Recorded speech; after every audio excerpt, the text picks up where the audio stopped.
When dealing with IPv4, there are some good functions in KQL that we can use. Nothing beats in speed and simplicity the equal operator. So we put a pipe here, and let's say that show me only those logs where the source IP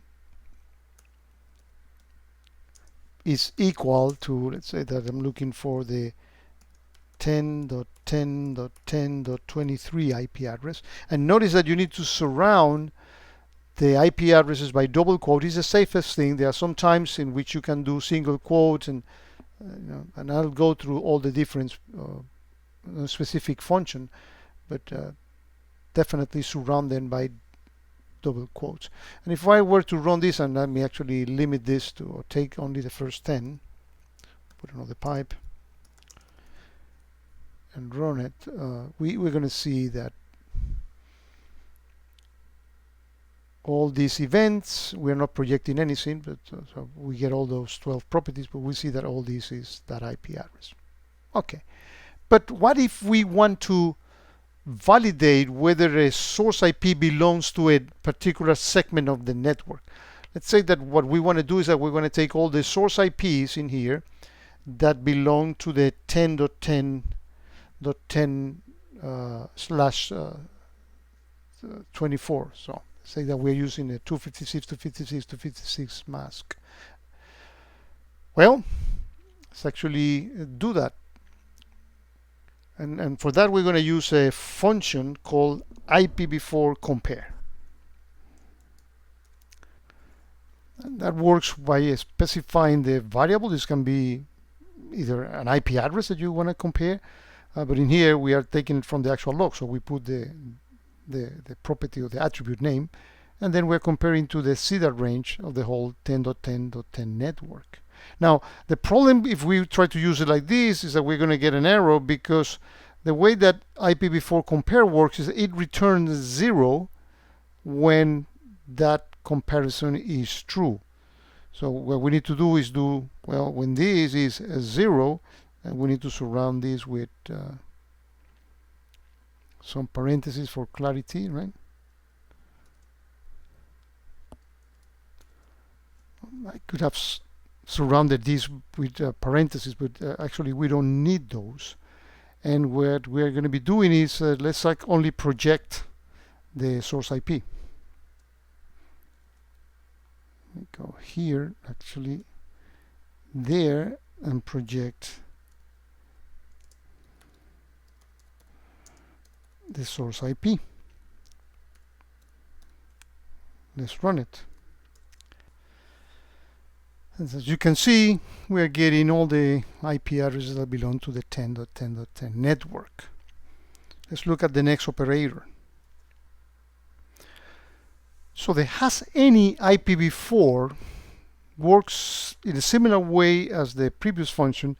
In here, we specify what is it that you're looking into, the source IP, and you're asking, well, as any of the event has this IP address 127.0.0.1 or .2, and then you need to ask whether that is equal to 1. I mean, this is the way that this operator has been defined. So if the condition is true, then you're going to get a 1 there. And then in order not to show all the similar instance, I'm using the distinct. We have seen this in another video, the distinct source IP. And when we run it, we get, this is the only one that we have. So we do not have the 127.0.0.2 IP address in there. Pretty good. Now we can also put in here, we don't have to put the source IP. We can even search. Let's say that we are looking for events where the source IP for any reason is not parsed. We could even put here payload, I think.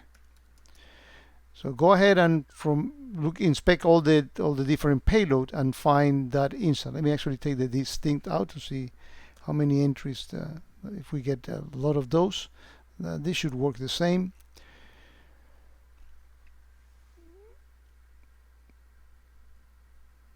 Yep, and we get all these, this is in checkpoint, on the payload, the checkpoint, on Microsoft, and these have also been parsed, but I'm not looking at them in the parse, in the extracted command. I'm actually going inside the payload and look for those, just to show the capability of this has any IPv4 function. Let's go to the next one.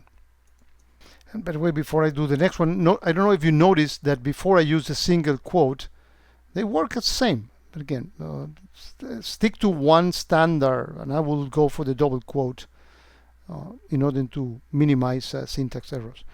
So the next operator that we're going to see is very similar to the double equal sign, called has IPv4. Let's see that one. So this next function allows you to search in a string. This will not be source IP, because for that you have the double equal that we show at the beginning of this video. But if you're looking inside a string, and we're going to use the whole payload for that, and I want to see all the instances in which, or the first 10 instances in which the IP address 127.0.0.1, the localhost, shows up, you run that query, and that's gonna give you that. Notice that this one returns true or false, so you don't have to do those equal to 0, equal to 1. This thing has its own peculiarities, and I want to make sure that you don't waste time getting to learn those. Let's see the next operator, the next function. IPv4 is in range is similar to the first one that we did in this video, the IPv4 compare, but this one does not return the 0 and the 1 either. This returns true or false, so we can just run that one.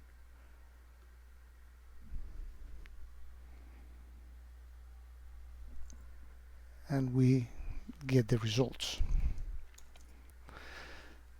The IPv4 match is very similar to the ones before, with the difference is that you can specify, this can be a fixed string, or it can be an attribute that you get, but you specify the CDAR range at the end. So you can do this /24, and you get, matches in there. If I make this /18 or whatever, it should also take that CDAR range as a separate parameter. Again, lots of granularity on the way that you can do comparisons and finding IPv4 addresses in KQL.